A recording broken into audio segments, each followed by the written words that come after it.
معمولی اکرام مسلم پر سارے گناہ معاف۔ حضرت انس بن مالک رضی اللہ تعالیٰ عنہ فرماتے ہیں کہ حضرت سلیمان رضی اللہ تعالیٰ عنہ حضرت عمر بن خطاب رضی اللہ تعالیٰ عنہ کے پاس آئے۔ حضرت عمر بن خطاب رضی اللہ تعالیٰ عنہ تکیہ پر ٹیک لگائے ہوئے تھے۔ حضرت سلیمان رضی اللہ تعالیٰ عنہ کو دیکھ کر انہوں نے وہ تکیہ حضرت سلیمان رضی اللہ تعالیٰ عنہ کے لیے رکھ دیا۔ حضرت سلیمان رضی اللہ تعالیٰ عنہ نے کہا، اللہ اور اس کے رسول نے سچ فرمایا۔ حضرت عمر رضی اللہ تعالیٰ عنہ نے کہا، اے ابو عبداللہ، اللہ اور رسول کا ذرا وہ فرمان ہمیں بھی سنائیں۔ حضرت سلیمان رضی اللہ تعالیٰ عنہ نے کہا، ایک مرتبہ میں حضور صلی اللہ علیہ وآلہ وسلم کی خدمت میں حاضر ہوا۔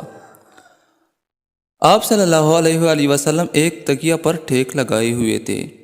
آپ صلی اللہ علیہ وآلہ وسلم نے وہ تکیہ میرے لیے رکھ دیا۔ پھر مجھ سے فرمایا، اے سلیمان، جو مسلمان اپنے مسلمان بھائی کے پاس جاتا ہے اور وہ میزبان اس کے اکرام کے لیے تکیہ رکھ دیتا ہے تو اللہ تعالیٰ اس کی مغفرت ضرور فرما دیتا ہے۔ یہ حدیث حیات الصحابہ سے نقل کی گئی ہے۔